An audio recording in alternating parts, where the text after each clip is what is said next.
The deafening crack of a gunshot echoed through the small cabin as Penelope Collins grabbed her children and huddled them beneath the sturdy oak table, her heart pounding against her ribs like a wild Mustang. It wasn't the first time gunfire had disturbed the peaceful Montana evening in the summer of 1878. But tonight was different. Tonight her husband wasn't returning. "Mama, I'm scared," whispered 6-year-old Sarah, her small fingers digging into Penelope's worn cotton dress. "Hush now," Penelope soothed, though her own voice trembled. She held her youngest, 2-year-old Thomas, tight against her chest, while 8-year-old William and 4-year-old Mary pressed against her sides. "Everything will be fine."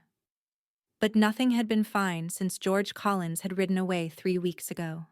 He'd promised to return within days, swore he was just heading to town for supplies.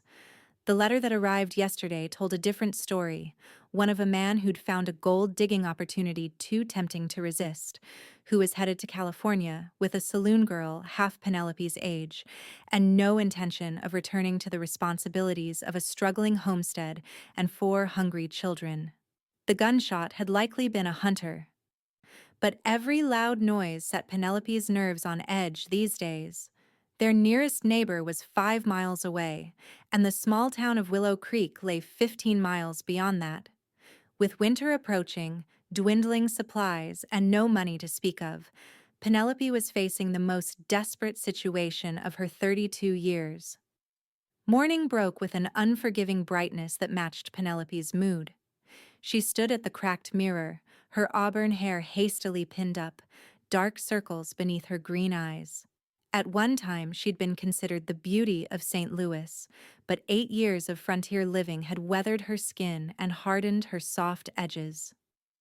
Still, there was a determined set to her jaw that hadn't been there before George left.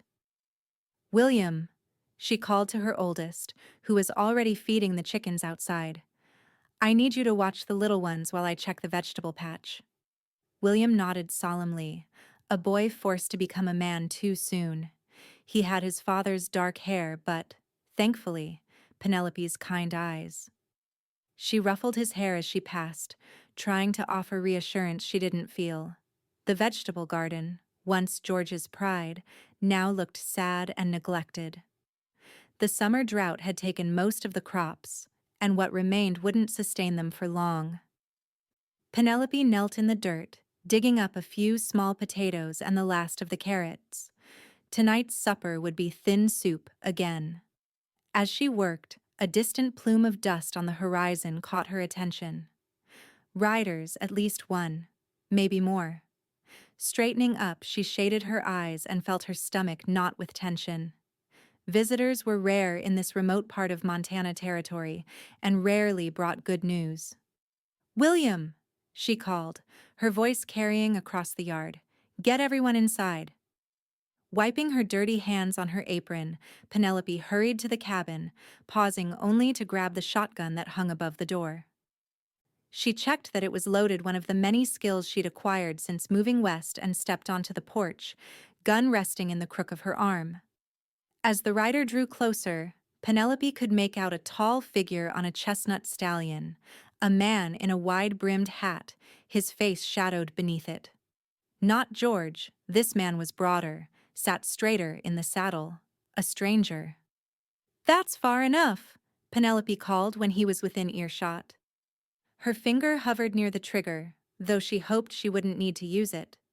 The stranger reined his horse to a stop about 20 yards from the cabin. Slowly, deliberately, he raised both hands to show they were empty. "Madam," he called, his voice deep but gentle. "I don't mean any harm. Name's Quincy. I've got some bread and supplies, thought you might need them." Penelope didn't lower the shotgun. "How would you know what we need, Mr. Quincy?" The man shifted in his saddle. "I run cattle about 10 miles east. Stopped in Willow Creek yesterday. Overheard talk about your situation." He paused, seeming to choose his next words carefully. "I know it's not my business, but I've got supplies to spare, and it seemed like the Christian thing to do." Penelope hesitated. Pride warred with practicality. Her children were hungry, and this man was offering food. Yet accepting charity from a stranger felt like admitting defeat. William appeared at her side, his young face serious. "Ma, the baby's crying for food." That decided it. Penelope lowered the shotgun slightly. "You can come closer, Mr. Quincy, but I warn you, I'm a good shot." A smile creased his tanned face as he urged his horse forward. "I don't doubt it, madam." As he approached, Penelope got her first good look at Ethan Quincy. He was perhaps in his mid-30s, with sun-weathered skin and light brown hair that curled slightly at his collar. His eyes, a surprising shade of blue against his tan, held no threat, only a kind of steady assurance that immediately put her at ease, despite her best intentions to remain wary. He dismounted with the fluid grace of a man who'd spent his life in the saddle, then reached into his saddlebags and pulled out a cloth-wrapped bundle. "Fresh bread from Mrs. Hollister at the general store," he explained, offering it to her. "And I've got some dried beef, beans, flour, and coffee in here too." The scent of the bread made Penelope's mouth water, and she knew her children could smell it too. She heard the cabin door creak as Mary peeked out. "That's very generous of you, Mr. Quincy." Penelope finally lowered the shotgun completely and accepted the bundle. "But I have to ask, what do you want in return? We don't have money." Ethan's expression turned serious. "Nothing, Mrs. Collins. Absolutely nothing. I've been in tough spots myself. Sometimes a helping hand is all that stands between making it and not." Something in his straightforward manner made Penelope believe him. "Then I thank you, for my children's sake." "Mama, can we eat now?" Mary called from the doorway, her small voice plaintive. Penelope's cheeks flushed with embarrassment, but Ethan just smiled. "Sounds like I arrived at a good time." Before she could stop herself, Penelope returned his smile, the first genuine one to cross her face in weeks. "Would you join us, Mr. Quincy? It's the least I can offer." "I'd be honored, Mrs. Collins." Inside the small cabin, Penelope quickly set about slicing the bread while William poured their visitor a cup of the weak coffee they'd been rationing. The younger children stared openly at Ethan, who sat comfortably at their rough-hewn table, his hat placed respectfully beside him. "This is William, my oldest," Penelope introduced, "and Mary, Sarah, and little Thomas." "Fine-looking children, madam," Ethan said with a nod to each of them. He reached into his pocket and pulled out a small bag. "Almost forgot brought some hard candy, too." The children's eyes widened, and Penelope didn't have the heart to refuse this additional kindness. With her permission, Ethan handed each child a piece of striped peppermint candy, earning him immediate adoration from all four. As they ate the simple meal of bread and the last of Penelope's preserves, Ethan spoke easily about cattle prices, the weather, and local news, nothing too personal, nothing that required Penelope to explain her circumstances. She was grateful for that. "Mr. Quincy raises horses too, Mama," William announced, already comfortable with their visitor. "Big ones for pulling wagons." "Is that right?" Penelope looked at Ethan with new interest. Ethan nodded. "Started with cattle, but I've got a decent breeding program for draft horses now. Good money in it, with all the freight moving west." "Our pa left," Sarah announced suddenly, her childish voice matter-of-fact. "He's not coming back." "Sarah," Penelope admonished, mortified. But Ethan didn't seem uncomfortable. He regarded the little girl seriously. "I'm sorry to hear that," he said simply. "That must be hard for all of you." Sarah nodded, her expression solemn. "Mama cries at night." "That's enough, Sarah," Penelope said sharply, her face burning. She busied herself wiping Thomas's sticky hands, unable to meet Ethan's eyes. When she finally did look up, she found no pity in his expression, only understanding, which was somehow worse. "I should be going," he said, rising from the table. "Got a ranch to run?" Penelope walked him to the door, the children trailing behind like ducklings. Thank you again, Mr. Quincy. Your kindness won't be forgotten. I'll be back in a few days with more supplies, he said, settling his hat back on his head. Maybe I could help with some repairs around the place, too. That roof looks like it could use attention before winter sets in. Penelope stiffened. We don't need... Mrs. Collins, Ethan interrupted gently. I'm not offering charity. I'm offering neighborliness. There's a difference. She wanted to refuse, to maintain the last shreds of her pride, but the practical side of her knew she couldn't afford to. Very well, Mr. Quincy. We'd appreciate your help. He tipped his hat, a small smile playing at his lips. Until then, madam. As Penelope watched him ride away, she felt something she hadn't experienced in a long time: hope.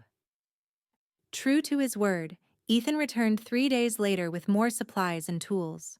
He spent the day patching the roof, the sound of his hammer creating a steady rhythm that was oddly comforting. Penelope found herself watching him work, admiring the confident way he moved and the care he took with each task. When William eagerly volunteered to help, Ethan took the time to show him how to hold the hammer properly, praising the boy's efforts with genuine encouragement. By the end of the day, William was practically glowing with pride. Over the next few weeks, Ethan's visits became a regular occurrence. He always brought something: supplies, toys he'd carved for the children, a book for Penelope. But more importantly, he brought his steady presence, a calm reliability that began to heal something broken inside the Collins family. October arrived, painting the surrounding hills with gold and crimson. Ethan appeared one morning with a wagon full of firewood and 2 of his ranch hands to help stack it. Winter comes fast up here, he explained as they worked. You'll need this to keep warm. Penelope watched from the porch, little Thomas balanced on her hip. Mr. Quincy, she called finally. Might I speak with you privately? Ethan nodded to his men to continue working and joined her on the porch. His face was flushed from exertion, his shirt sleeves rolled up to reveal strong forearms. Something wrong, Mrs. Collins? No, I just... Penelope hesitated, struggling to find the right words. I'm concerned about all you've done for us. It's too much. I have no way to repay you. Ethan's expression softened. Mrs. Collins, Penelope, I'm not keeping a ledger. It was the first time he'd used her given name, and something about the way he said it made her heart beat a little faster. Even so, she persisted, I can't accept so much without offering something in return. Perhaps I could cook for your men occasionally, or mend clothes. If it would make you feel better, I won't refuse, Ethan said. But I want to be clear. My help comes with no expectations. Penelope studied his face, searching for any sign of deception, but found only sincerity. Why are you doing this, Ethan? He looked out over the homestead, his expression thoughtful. When I first came to Montana, I was alone, had nothing but my horse and the clothes on my back. An old rancher named Holloway took me in, taught me everything I know. Never asked for anything in return. He turned back to her, his blue eyes serious. I'm just passing along the kindness I was shown. Something in his story resonated with Penelope, and she nodded slowly. Well, I'm grateful. More than I can express. Your children are wonderful, Ethan said, changing the subject. You've done a fine job with them, especially under the circumstances. They are my heart, Penelope admitted, bouncing Thomas gently as he began to fuss. Even on the hardest days, they give me reason to keep going. Ethan's gaze lingered on her face, and for a moment, Penelope felt something spark between them, a connection that went beyond neighborly kindness. Then Thomas let out a squeal, breaking the moment. I should get him inside for his nap, Penelope said, suddenly flustered. Of course. Ethan stepped back. I'll finish up with the wood. Oh, and I almost forgot. He reached into his pocket and pulled out a small package wrapped in brown paper. Found this in town. Thought you might enjoy it. Penelope accepted the package with her free hand, their fingers brushing briefly. "Thank you." Inside the cabin, after settling Thomas in his bed, she unwrapped the package to find a small bottle of lavender perfume, a frivolous, feminine luxury she hadn't enjoyed in years. The thoughtfulness of the gift brought tears to her eyes. That night, after the children were asleep, Penelope dabbed a tiny bit of the perfume behind her ears and sat by the fire, allowing herself to dream of possibilities she'd thought were long lost. The first snowfall came early that year, a light dusting that transformed the landscape into a glittering wonderland. Penelope stood at the window watching the flakes drift down when she heard the now familiar sound of hoofbeats approaching. Ethan appeared on the ridge, his figure dark against the white backdrop, and Penelope felt her heart lift at the sight of him. Over the past month, his visits had become the bright spots in her days. The children adored him, especially William, who followed Ethan like a shadow whenever he was around. What surprised Penelope most was how she'd come to rely on him not just for practical help, but for companionship. Their conversations over coffee after the children were in bed had become precious to her. A chance to be herself, to speak of books and ideas and dreams long deferred. "Snow's early this year," Ethan remarked as he stamped his boots on the porch. Today he'd brought a haunch of venison and news from town. "Come in before you freeze," Penelope urged, ushering him inside where the fire blazed welcomingly. The children rushed to greet him, chattering excitedly about the snow and asking if he'd brought them anything. Ethan laughed, producing small wooden animals he'd carved: a horse for William, a cat for Mary, a bird for Sarah, and a bear for Thomas. "You spoil them," Penelope said, but her smile showed she didn't really mind. "What good are children if you can't spoil them a little?" Ethan replied with a wink that made her cheeks warm. Later, after a dinner of venison stew and the children had been tucked into bed with stories of Ethan's adventures as a young cowboy, Penelope poured them each a cup of coffee and sat across from him at the table. "I have news," Ethan said, his expression serious. "From town." Penelope tensed. "What is it?" "It's about George. He was seen in Billings last week." Penelope's hands tightened around her cup. "I see. And did you hear if he had a companion?" Ethan nodded grimly. "Yes. I'm sorry, Penelope." She was surprised to find that the news didn't hurt as much as she'd expected. "I'd already guessed as much." His letter was quite clear about his intentions. "There's more," Ethan continued. "He apparently got into some trouble at a card game, made threats against the wrong person. The sheriff in Billings had to intervene." Penelope sighed. It sounded like George always looking for easy money, always finding trouble instead. "As long as he stays away from here, I don't much care what happens to him." "You don't mean that," Ethan said gently. "No, perhaps I don't," she admitted. "He gave me my children, after all. But he also left us to starve, so I can't pretend I wish him well." Ethan reached across the table and covered her hand with his.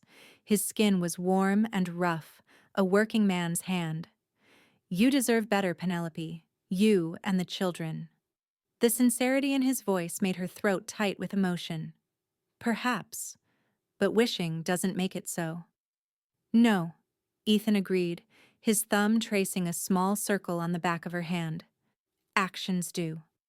The moment stretched between them, charged with unspoken feelings. Penelope knew she should pull her hand away. She was still a married woman, after all, but she couldn't bring herself to break the connection. "Ethan," she began, not sure what she wanted to say. A sudden wail from the children's room broke the spell.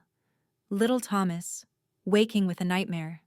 "I should go," Ethan said, releasing her hand and standing. "It's getting late." Penelope nodded, rising as well. "Yes, of course. Thank you for the venison and the news."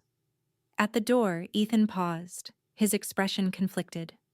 "Penelope, He stopped, then tried again. I want you to know that whatever happens, I'll make sure you and the children are taken care of. The promise warmed her, even as she recognized the boundaries it respected. Thank you, Ethan. That means more than I can say. After he left, Penelope stood on the porch for a long moment, watching his figure disappear into the snowy darkness, her thoughts in turmoil. She was developing feelings for Ethan Quincy, feelings that both excited and terrified her. But she was still legally bound to a man who had abandoned her, and she had 4 children who depended on her completely. Complications upon complications. As November deepened, so did the snow. Ethan's visits became less frequent as travel grew more difficult, but he always managed to make it to the Collins homestead at least once a week, often staying overnight in the small lean to attach to the barn rather than risk the journey home in darkness. On one such visit, a blizzard blew in unexpectedly, forcing Ethan to stay for 3 days. Those days were some of the happiest Penelope could remember. They played games with the children, told stories by the fire, and worked together to keep the small cabin warm and cheerful despite the howling storm outside. On the third evening, after the children had fallen asleep, Penelope and Ethan sat before the fire, a comfortable silence between them. Snow still fell heavily outside, but the wind had died down. I should be able to leave tomorrow, Ethan said, his voice low. Yes, Penelope agreed, though the thought brought a pang of loss. Your ranch hands must be wondering what's become of you. Jones can handle things, Ethan said, referring to his foreman. He's been with me since I started. Good man. Penelope studied Ethan's profile in the firelight, the strong jaw, the straight nose, the way his hair curled slightly at his temples. She'd come to know this man over the past months, to respect his integrity and kindness. And yet, there was still so much she didn't know. Tell me about your family, Ethan, she said suddenly. You never speak of them. A shadow passed over his face. Not much to tell. Father died when I was 12. Mother remarried a man who didn't want another man's son around. I left home at 15. Worked my way west. I'm sorry, Penelope said softly. Ethan shrugged. It was a long time ago. Made me who I am. And who is that? She asked, genuinely curious. He considered the question seriously. A man who values hard work, honesty, and keeping his word. Who believes family is what matters most. He paused, then added more quietly, a man who's been alone too long. The admission hung in the air between them, fraught with meaning. Penelope's heart pounded as she met his gaze.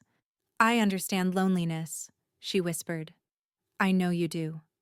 Ethan's voice was husky. He reached out slowly, giving her time to pull away, and tucked a strand of hair behind her ear. His fingers lingered against her cheek. Penelope. The moment was interrupted by a small voice from the doorway. Mama, I had a bad dream. Penelope jumped slightly, turning to see Sarah in her nightgown, her small face troubled. Oh, sweetheart, come here. Ethan immediately moved to give them space as Penelope gathered her daughter into her arms. I'll check the fire in the stove, he said, disappearing into the kitchen to give them privacy. By the time Sarah was soothed and back asleep, the moment had passed. When Ethan returned, his expression was carefully neutral, all signs of their earlier intimacy gone. We should get some rest, he suggested. I'll need to leave early if the snow stops. Penelope nodded, fighting a sense of disappointment. Of course. Good night, Ethan. Good night, Penelope. The next morning dawned clear and cold. Ethan was up before dawn, helping with the morning chores before preparing to leave. The children were subdued at breakfast, knowing their friend would be gone for at least several days. When will you come back, Mr. Ethan? Mary asked, her lower lip trembling slightly. Ethan knelt to her level. As soon as I can, Miss Mary, and when I do, maybe I'll bring my fiddle and play you a tune. Would you like that? The little girl nodded eagerly, her mood instantly brightening. At the door, bundled against the cold, Ethan turned to Penelope. "I'll try to return within the week, if the weather holds." "We'll be fine," she assured him, though the thought of his absence left her feeling oddly bereft. "You've made sure of that." Ethan hesitated, then reached into his pocket and pulled out an envelope. "I almost forgot. This came for you at the post office in town. I picked it up before the storm." Penelope accepted the envelope, recognizing George's handwriting with a sense of dread. "Thank you." "Penelope," Ethan began, his voice low enough that the children couldn't hear. "Whatever that letter says, remember you're not alone anymore." The simple statement brought tears to her eyes. "I know," she whispered. "Thank you." After he left, Penelope sat at the table and stared at the unopened letter for a long time before finally breaking the seal. The contents were brief, and to the point. George was filing for divorce in California, claiming abandonment as his justification. The irony would have made her laugh if it weren't so infuriating. He requested she not contest it, and in exchange, he would relinquish all claim to the homestead and children. Penelope read the letter 3 times, her emotions shifting from anger to disbelief to, finally, a strange sense of freedom. Legally, she would be free of George Collins. The homestead would be entirely hers, though without his contribution, keeping it would be even harder than before.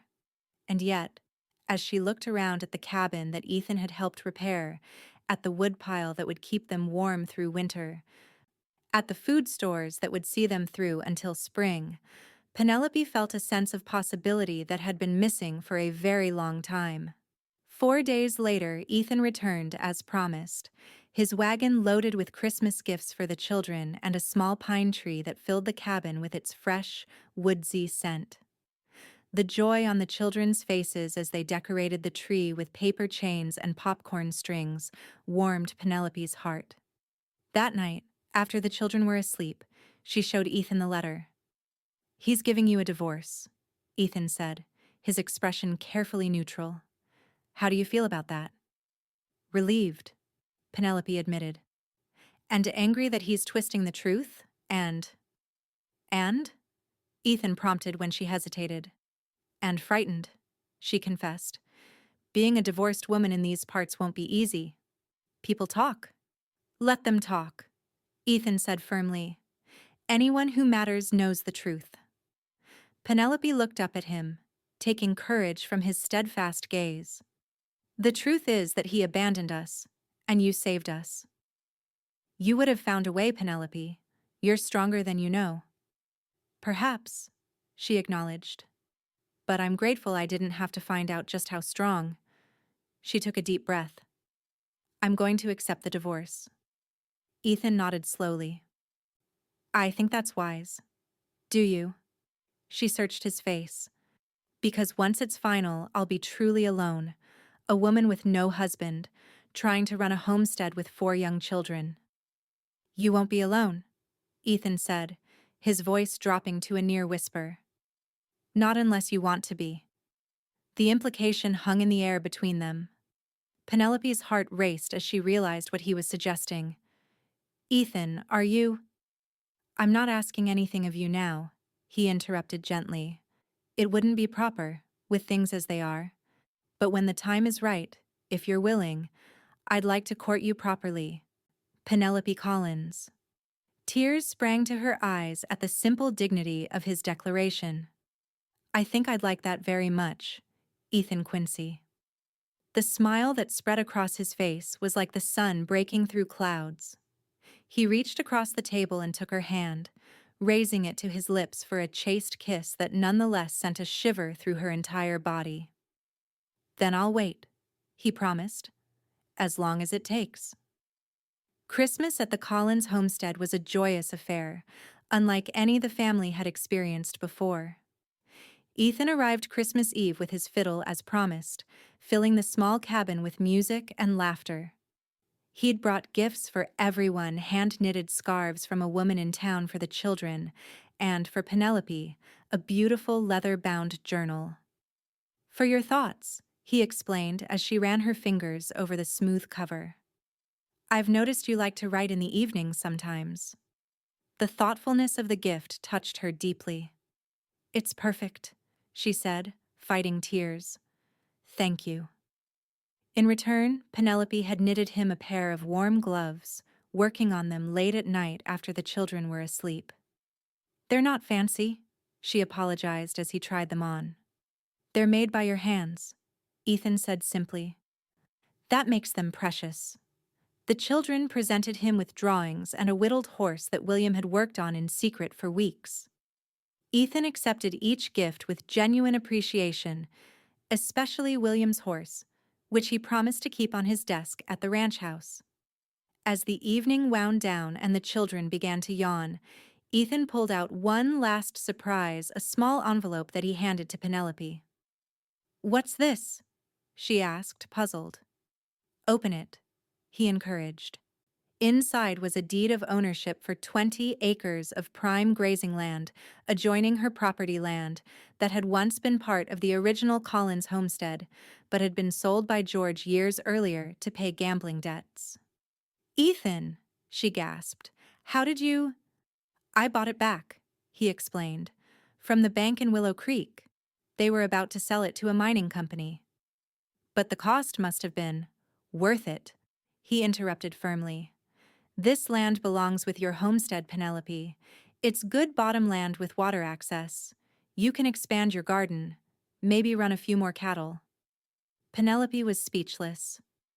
The land represented security for her family in a way she hadn't dared hope for. "I don't know what to say." "Say you'll accept it," Ethan said. "For the children's future." Put that way, Penelope couldn't refuse. She nodded, blinking back tears. "Thank you. This means more than I can express."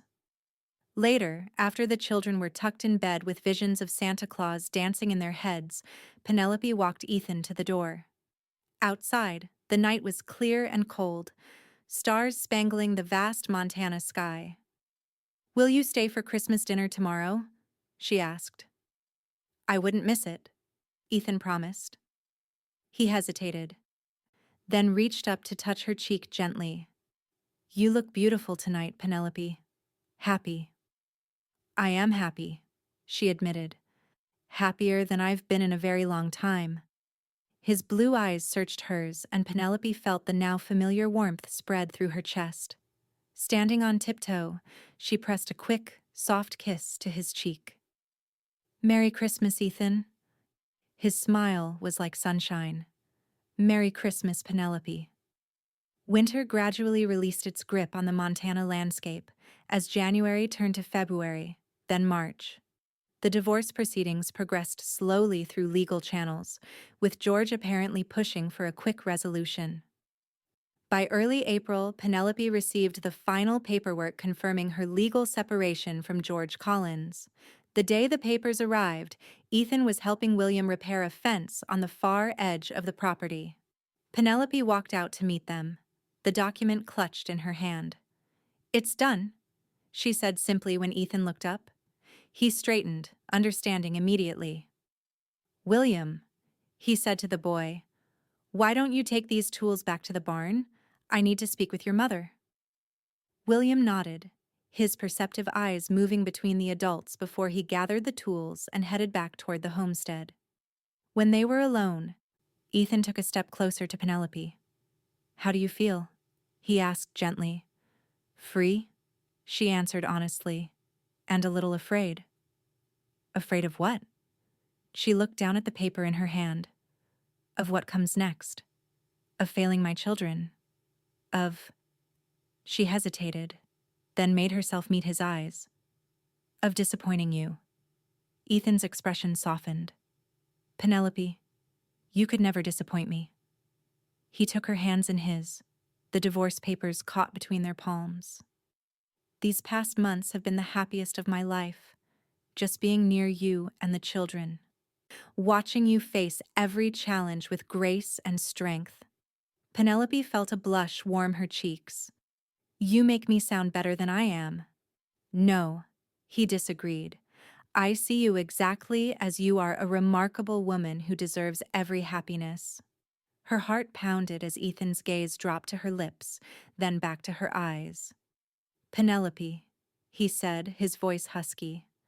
I'd like to court you properly now, if you'll allow it. No more pretending I'm just being neighborly. A smile tugged at Penelope's lips. Is that what you've been doing? Pretending? Trying to, he admitted with a rueful chuckle. Not very successfully, according to Jones. He says I talk about you constantly. The confession delighted her. And what do you say about me, Mr. Quincy? That you're the most beautiful, brave, maddening woman I've ever met, he replied without hesitation. That your children are treasures. That I think about you every minute I'm not with you. Penelope's breath caught. Ethan. I'm in love with you, Penelope, he said simply. I have been almost since the first day I brought you bread. I think I knew it when I saw you standing on your porch with that shotgun, ready to defend your children against any threat. Tears filled her eyes at his declaration. I love you too, she whispered. I've been fighting it, telling myself it was just gratitude. But it's more. So much more. Ethan's face lit with joy. Slowly, giving her time to pull away if she wished, he lowered his head and pressed his lips to hers in a gentle kiss. Penelope's eyes fluttered closed as she leaned into him, savoring the warmth and tenderness of the moment. When they parted, Ethan rested his forehead against hers. I've been wanting to do that for a very long time. It was worth the wait, Penelope murmured, feeling happier than she could remember. Hand in hand, they walked back toward the homestead, where 4 children and a future full of possibilities awaited them. Spring brought new life to the Collins homestead. Penelope's garden flourished with Ethan's help, and the additional acreage he'd gifted her provided excellent grazing for the small herd of cattle he helped her acquire. William threw himself into learning ranching skills, soaking up Ethan's knowledge like a sponge. True to his word, Ethan courted Penelope properly. He brought her wildflowers and books from town, took her for rides across the countryside on Sunday afternoons, while his foreman watched the children, and never left without a respectful kiss that grew progressively less restrained as the weeks passed. By June, the entire town of Willow Creek knew that Ethan Quincy was sweet on the Collins widow, as they incorrectly but persistently called her. Most approved Ethan was well respected, and everyone knew how George had abandoned his family. A few gossips sniffed about the impropriety of the relationship so soon after her divorce, but Penelope found she cared less about their opinions than she might have once. On a warm evening in late June, Ethan arrived at the homestead with his wagon. I have a surprise, he announced to the assembled Collins family. Get your Sunday clothes on, all of you. Where are we going? William asked excitedly. There's a social at the church in town, Ethan explained. Dancing and food and lemonade. Thought you all might enjoy it. The children erupted in cheers while Penelope regarded Ethan with surprise. A social? Ethan, I haven't been to something like that in years. All the more reason to go, he insisted. The children should have some fun, and so should you. An hour later, they were rattling down the road toward Willow Creek, the children freshly scrubbed and bubbling with excitement. Penelope sat beside Ethan on the wagon seat, wearing her best dress, a blue calico that brought out the green of her eyes. She'd pinned her hair up carefully and dabbed a bit of the lavender perfume Ethan had given her months ago behind her ears. You look beautiful, Ethan murmured, his eyes appreciative as they traveled over her. That blue suits you. Penelope flushed with pleasure. Thank you. You're quite handsome yourself. And he was, in his clean black trousers and white shirt, his hair neatly combed. The churchyard was already crowded when they arrived. Lanterns hung from tree branches, casting a warm glow over the gathering. A small band played on the porch, and several couples twirled in a cleared area before the steps. Penelope felt a moment of trepidation as heads turned in their direction, but Ethan's steady hand at the small of her back gave her courage. To her relief, they were warmly welcomed. The children quickly found playmates, and several women Penelope recognized from previous visits to town came to chat. As twilight deepened into night, Ethan brought her a cup of lemonade. "Would you honor me with a dance, Miss Penelope?" he asked with exaggerated formality that made her laugh. "I'd be delighted, Mr. Quincy, but I must warn you, it's been a very long time." "I'll lead," he promised, taking her hand. The band struck up a lively tune, and Ethan guided her into the dance with unexpected grace for such a tall man. Penelope stumbled at first, then found the rhythm, remembering steps she'd learned as a girl in St. Louis. Ethan's hand was warm at her waist, his eyes never leaving her face as they moved together in the lantern light. "I never thought I'd dance again," she admitted breathlessly as he twirled her. "You should dance every day," Ethan replied. "You were made for it." The evening passed in a blur of music and laughter. Even the children got involved, joining a group dance where partners changed with each verse. Penelope watched her family, for that was how she'd come to think of them all, including Ethan, with a full heart. As the social wound down and families began heading home, Ethan found her sitting on a bench, watching Thomas doze in Mary's lap. "Ready to head back?" he asked, settling beside her. "Yes, I think the children are exhausted," Penelope replied. "It was a wonderful evening, Ethan." "Thank you." "It's not quite over yet," he said mysteriously. "I have one more surprise, if you're not too tired." Curiosity piqued, Penelope agreed. They gathered the sleepy children and loaded them into the wagon. Instead of taking the main road back to the homestead, Ethan turned onto a smaller path that led up a gentle rise. "Where are we going?" Penelope asked. "You'll see," Ethan replied with a smile. The path ended at the top of a small hill that overlooked both their properties, the Collins homestead to the west and Ethan's larger ranch to the east. In the moonlight, the landscape was silvered and magical. "It's beautiful," Penelope breathed. "I've never seen it from up here." Ethan helped her from the wagon, then glanced at the children. All four were fast asleep, curled together on the blankets in the wagon bed. "Perfect timing," he murmured.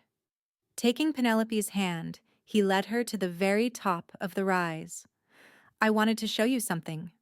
From this vantage point, Penelope could see the entire valley spread out before them, the meandering creek that divided their properties, the dark shapes of cattle dotting the fields, the distant lights of Willow Creek.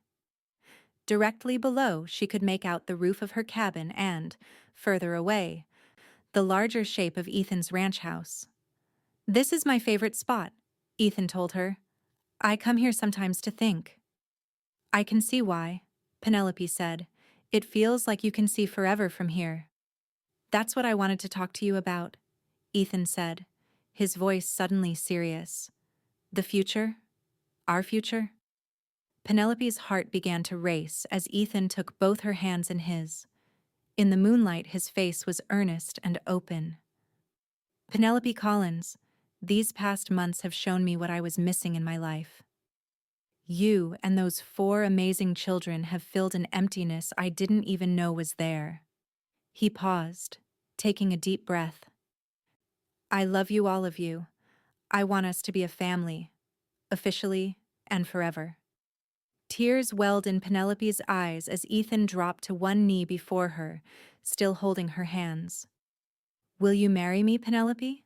Let me be a father to your children and a husband to you for the rest of our days?" Joy bubbled up inside her, so intense it was almost painful. "Yes," she whispered, then louder. "Yes, Ethan. Yes." His smile was radiant as he rose and pulled her into his arms, kissing her with a passion that left her breathless. When they finally broke apart, he reached into his pocket and pulled out a small box. "It was my mother's," he explained, opening it to reveal a simple gold band with a small diamond. "If you'd prefer something else?" "It's perfect," Penelope interrupted, holding out her trembling hand so he could slide the ring onto her finger. It fit, as if it had been made for her. From the wagon came a small cheer.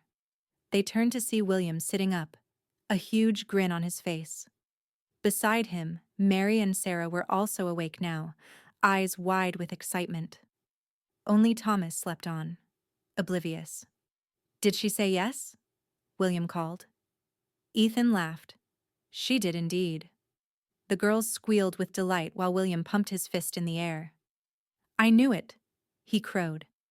Penelope looked at Ethan in surprise. "They knew?"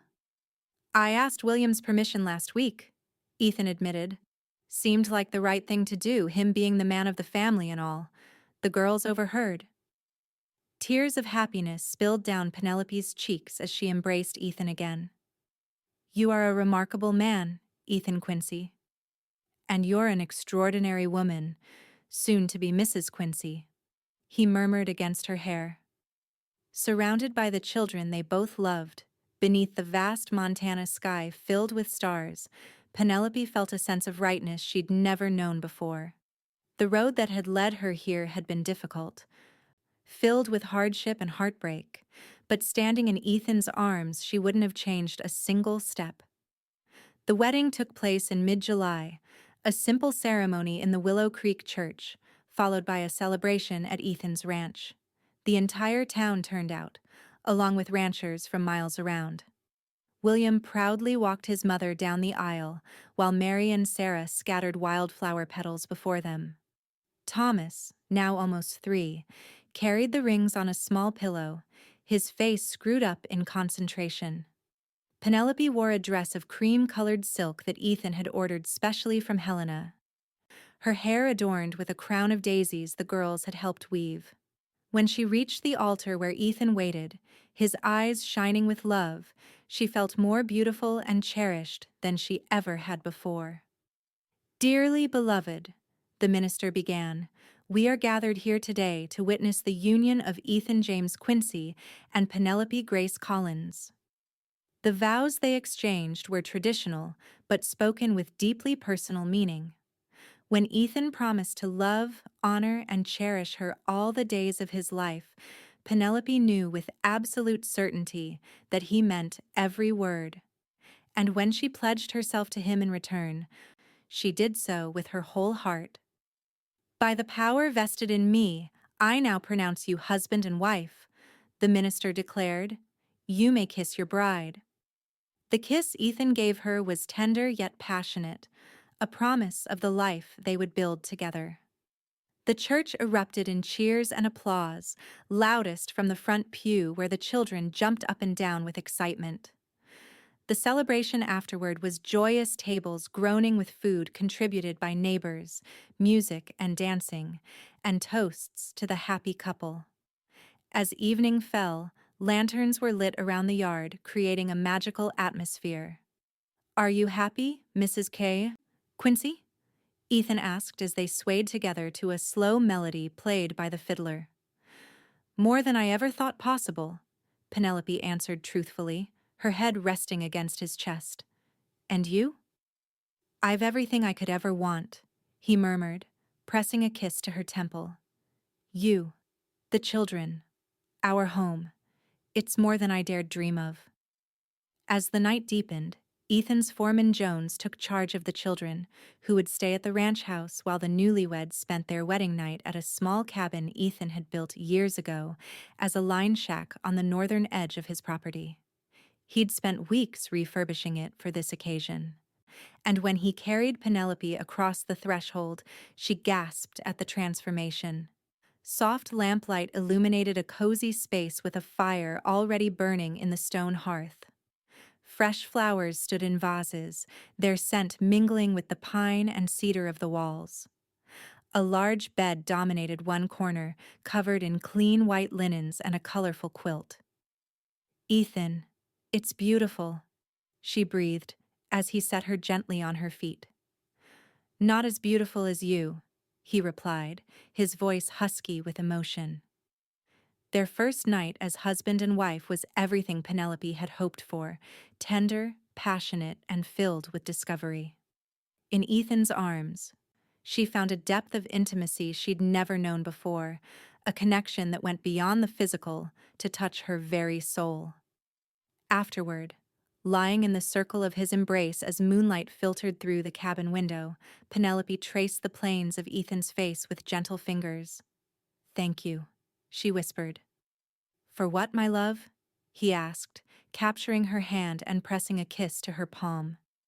"For bringing bread to a struggling woman and her 4 hungry children," she said simply. "For seeing something in us worth saving." "You had it backwards all along," Ethan told her, his blue eyes serious in the dim light. "You saved me, Penelope. I was just existing before you, not truly living." The truth of his words echoed in her heart. They had saved each other, bringing light into darkness, hope where there had been despair. And now they had a lifetime to build something beautiful together. "I love you, Ethan Quincy," she whispered. "And I love you, Penelope Quincy," he answered, "now and always." Epilogue, 5 years later. The summer sun beat down on the prosperous Quincy ranch as Penelope stood on the wide porch, shading her eyes to watch the approaching riders. Ethan led the group, his tall figure unmistakable even at a distance. Beside him rode William, now 13 and nearly as tall as his stepfather, sitting proud and straight in the saddle. Behind them came the ranch hands, driving a small herd of cattle back from the high summer pastures.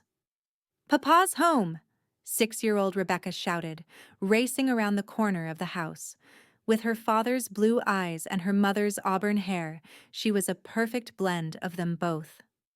Born a year after their wedding, she had completed their family in a way they hadn't known was missing. "I see him, Becca," Penelope replied, smiling at her youngest daughter's excitement. "Go tell your sisters to wash up for supper." Rebecca dashed off, her bare feet kicking up dust. At 10, Mary had become Penelope's right hand in the kitchen, while 8-year-old Sarah preferred helping with the garden and chickens. Thomas, now 7, was William's shadow, determined to be a rancher like his big brother and stepfather. Penelope's hand rested briefly on her stomach, where a new life had just begun to make itself known. She hadn't told Ethan yet, wanted to be certain before sharing the joyful news. At 37, she had thought her childbearing years were behind her, but it seemed God had other plans. The riders drew closer, and Penelope could see the satisfaction on Ethan's face. The past 5 years had been prosperous ones for the Quincy family. They had expanded the ranch, combining Penelope's homestead with Ethan's larger property to create one of the most successful operations in the county. The original Collins cabin now served as a bunkhouse for the ranch hands, while the family lived in the expanded ranch house that Ethan had built with William's eager assistance. Penelope stepped off the porch as Ethan dismounted and handed his reins to one of the hands. His face lit up at the sight of her, the same way it had every day since they'd met. "Hello, beautiful," he greeted her, sweeping her into an embrace despite the dust of the trail. "Miss me?" "Always," she replied, standing on tiptoe to kiss him. 5 years of marriage had only deepened their connection, their love growing stronger with each passing season. William dismounted more slowly, trying to mimic Ethan's casual grace but not quite achieving it. At 13, he was caught between boyhood and manhood, his voice cracking unpredictably and his limbs seeming too long for his body.